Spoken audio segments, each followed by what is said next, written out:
Welcome po muli sa Philippine Weather Trivia. Again, para po sa mga bago sa channel na to, ako nga po muli si Alvin Pura, isang meteorologist at ang inyong weather tito. So, diretso na tayo dito sa mga posibleng pag-ulan maaaring idulot ng bagyong Julian.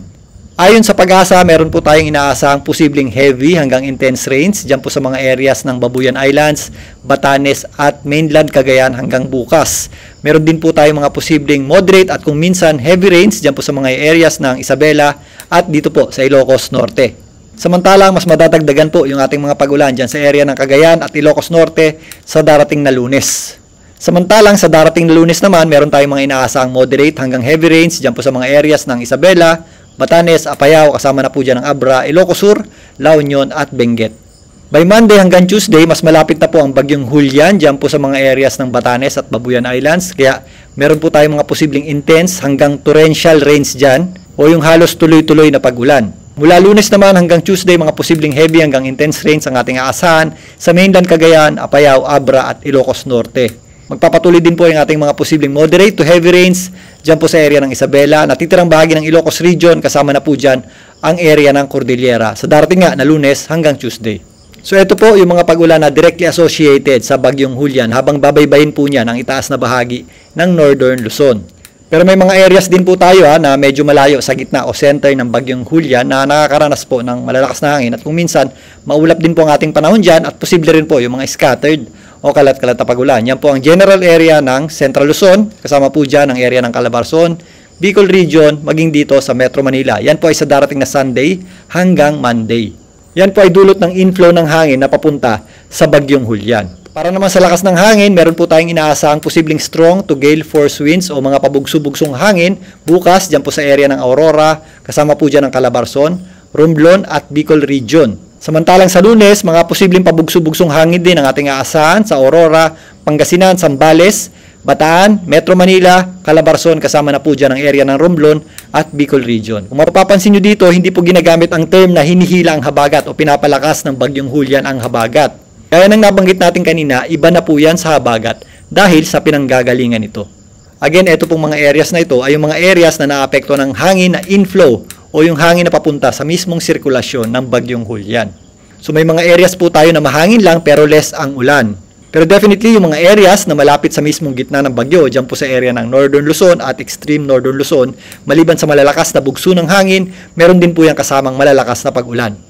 So ito po yung general area ng Northern Luzon at extreme Northern Luzon. Dahil habang unti-unting lumalakas itong bagyong Julian at unti-unti ring kumikilos, pakanluran, mas madadagdagan po yung ating mga pag-ulan sa area na yan at malalakas na bugso ng hangin. So base dito sa official forecast track ng Pag-asa, nagsisimula na nga pong mag-U-turn o umakyat ito pong bagyong Julian. Sa kasalukuyan, pa-west-northwest na po ang pagkilos nito papalapit dito sa area ng extreme Northern Luzon. Ito po ay kumikilos sa bilis na 15 kilometers per hour. So sinyalis siya na nababawasan na yung epekto ng high pressure area dito sa bagyong Julian. Dahil dyan, mas makakakita pa tayo ng unti-unting paglakas nito. Sa kasalukuyan, bahagya pa po itong lumakas. Ayon sa pinakahuling ulat ng Pag-asa, ito po ay nasa tropical storm category pa rin na may lakas na hangin na nasa around 75 kilometers per hour. Malapit sa kanyang gitna at kung minsan may mga pagbugsong umabot sa halos 90 kilometers per hour.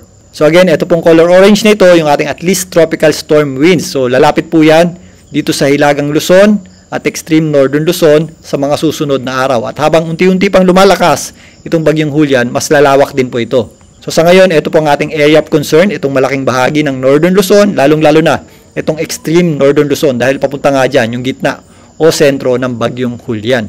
Maliban sa malalakas na hangin at malalakas na buhos ng pag-ulan, meron din tayong inaasahang matataas na pag-alo ng karagatan dito po sa extreme Northern Luzon at Northern Luzon. Dahil po sa pagtawid ng bagyong Julian dito po sa general area na ito, meron po tayong inaasahang hanggang 6 meters na alon dito po sa area ng Batanes. Hanggang 5 meters na alon naman ang ating aasahan dito po sa mga areas ng Babuyan Group of Islands. Meron din tayong inaasahang 4 hanggang 5 metro ang taas ng alon dito po sa hilagang bahagi ng Ilocos Norte at itong itaas na bahagi ng Cagayan. Hanggang 3 metro ang taas ng alon naman ang ating aasahan dito sa natitirang bahagi ng Ilocos Norte, maging dito sa eastern seaboards ng Cagayan at hilagang bahagi ng Aurora. So again, ugaliin po mag-check ng heavy rainfall warning advisory ng Pag-asa para sa dami ng ulan sa inyong lugar at mag-check din po tayo ng tropical cyclone wind signals ng Pag-asa para naman sa lakas ng hangin sa inyong area. At syempre, mag-ingat po tayo sa mga posibleng direktang epekto ng mga pag-ulan at malalakas na bugso ng hangin itong bagyong Julian, lalong-lalo na po dyan po sa general area ng Northern Luzon,